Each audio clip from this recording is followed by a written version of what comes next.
We are in the Bahamas, Nassau, Bahamas, for the World Relay Championships. So it's only fitting that we are here with a young man who has given amazing service to his country and was finally rewarded in 2012 with the ultimate prize in this sport, the Olympic gold medal in the 4x4. It's my pleasure to welcome to the program Chris Brown. Chris, how are you, man? Good, thank you. Thank you for having me. So what is it like?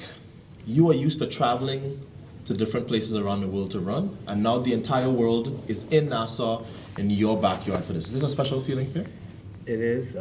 It has its benefits, and it has, it has positive and has negative. Okay, start with the negatives. The negative is, everybody want a piece of you. Right, like us. Whereas, if you're away to a competition, yes, you just focus on you in the bed and just go straight to the track, right, train, eat, sleep, and get ready to compete. There's got to be a lot of positives, though. Yeah, the positives. Yeah, it's a lot of positive. You don't have to travel. You got the home court advantage, and it's just a blessing. Now let's go back to London 2012. In preparing for the broadcast, we looked at no LaShawn Merritt, no U.S. finalists in the 400 for the first time ever, and we said this United States team is extremely vulnerable to several teams, but most of which the Bahamas.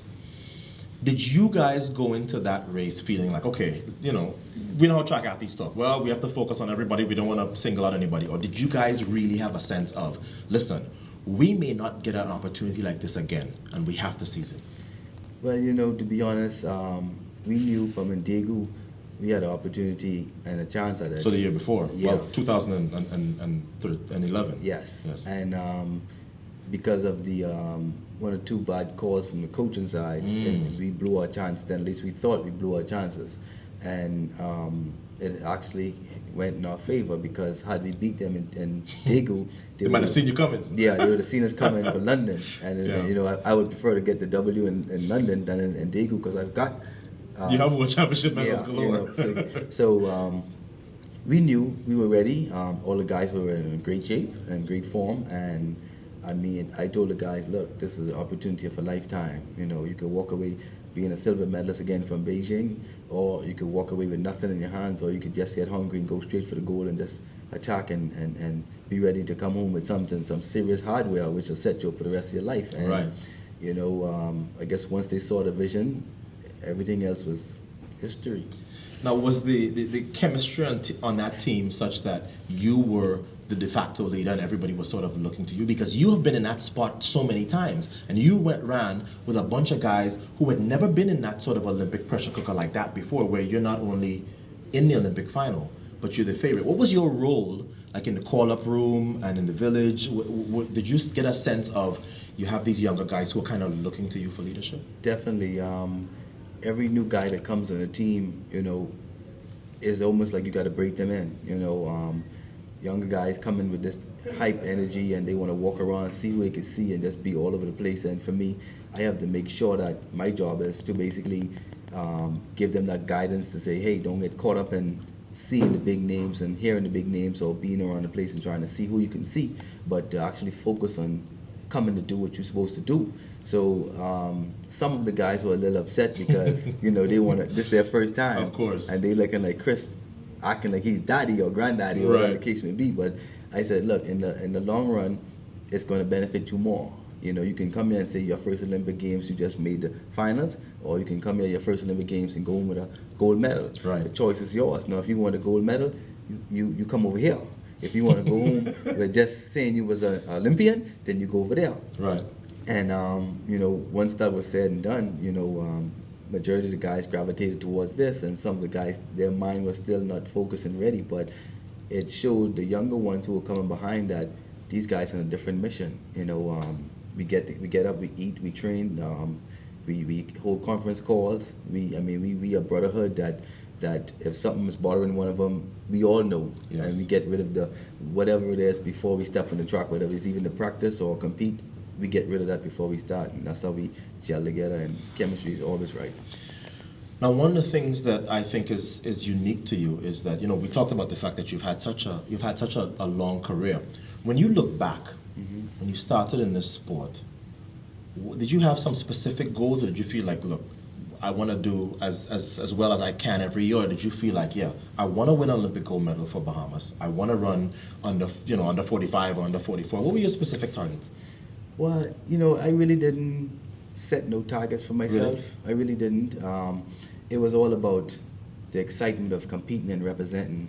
And once I get up to the track and perform, then I try to bring the best out of me, and to be able to motivate and uplift someone behind me. It was my goal.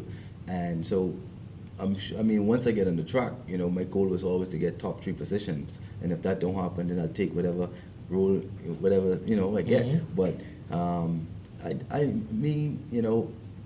I take it as it comes. And you set that goal, and you set this goal, and you set that goals, and it don't happen. This is how athletes break themselves, and this is how they get defeated within themselves. So for me, if I don't make the finals, I'm fine. Right. If I make the finals, I'm Fantastic, fine. yeah. If I medal, great. If I don't medal, that's even great. And I'll take whatever comes my way, because it's not always about winning or losing. It's about being able to take part and compete and play your part in the sport, and that's what I've been doing, and just being able to motivate and encourage the next generation.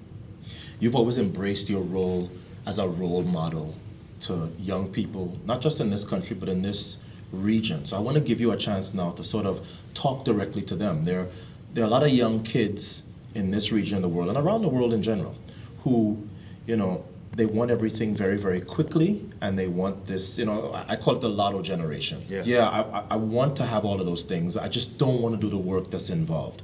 You are a living example of, if you continue to work, even when everybody wants you to retire, when it seems like your best days are behind you, the ultimate reward is out there. But what would you say specifically to those kids who, maybe don't believe that right now? Well, I would tell them basically, hard work is definitely the key to success. You have to be able to make that sacrifice. I've been in the sport for a while, and I've seen the generation come on board, and like you say, they want to be able to go to the first World Championships and medal. They want to be able, and no paying of dues. No, and it doesn't work like that. You have to make sacrifices, and you're not going to get to the top by just jumping on board and just going straight to the top and climbing the ladder, because you could do it, but it's going to be a quicker step coming down. And I've seen it before. Athletes, they have to be humble, they have to be obedient, they have to be patient, and they have to be disciplined. And once you start putting that into these new generation, because they've been watching the sport for so long, and they want their time now. Yes. And it doesn't work like that. So you have to put those different ingredients into the pot, and just be patient and wait for your time. Allison Felix, who is younger than you, and Sonia Richards-Ross, who's younger than you as well, have both said that they feel like Rio is where they will make their exit. So I want to ask you sort of a conditional question. Have you thought about when you will eventually ride off into the sunset in terms of your career? And also, if you guys come to Rio in 2016 and defend this title and win that gold again, wouldn't that be the perfect exit for you? That would be the ultimate exit. That would definitely be the ultimate exit for me. To be honest, I don't really know half of my accomplishments until someone really reminds you. Yeah, because what I did yesterday is yesterday. I don't tend to gravitate towards what I did before. I look for the future and what I could do going further, generating in the front. So for me, if the Lord tell me today, this is it, I'm ready for you to retire, I'm going to hang my cleats up and make an announcement that I'm out of the sport. Even if it's before Rio? Even if it's before Rio. Wow. I am connected deeply with him and very rooted with him, and if that next chapter is tomorrow morning, then that'll happen tomorrow morning. But I'm just having fun. I've won medals upon medals. My goals that I haven't set for myself has been accomplished, and he continues to throw them at me, and I'm just a vessel doing his work and showing people that age ain't nothing but a number. You're not limited. People put restrictions on people, and people make you feel like it's time for you to leave the sport, but what God has for you it's going to be for you, regardless of how long it takes. If that's what he has for you and that's what he has planned, then that's what it is. As somebody who is a broadcaster, I'm never supposed to root. I'm never supposed to show any kind of favor. But my colleagues know when Chris Brown is running. Listen, that's my generation, so I'm going to root for him. It's been a pleasure having you on the show. We are enjoying the Bahamas. We wish you the best of luck at this meet and also for the rest of your career. Thanks for being on the show. Well, before I leave, I just want to let you know that me as a junior coming up, I was actually watching yourself and Donovan Bailey, and just watching that rivalry between you guys, and being from the region, it kind of sparked that in me, and I just wanted to continue that legacy. Never know who's watching, huh? Yeah, you know what I'm saying, and that helped. Actually, it helped me to crank up my engines a little bit more, because I'm looking like, if these guys sprinting like this in the 100 meters and the 200 meters, I want to get in action too, but I want I don't know, it just sent a wave, it just sent a shock wave, knowing that you guys were in the region and representing the region to the highest ability. I wanted to do that, and that was just a part of me, and I say hats off to you for what you've done in the sport, and Thank you. What all of you continue to do, and so good job. Thank you, man. Yeah, man. You're welcome.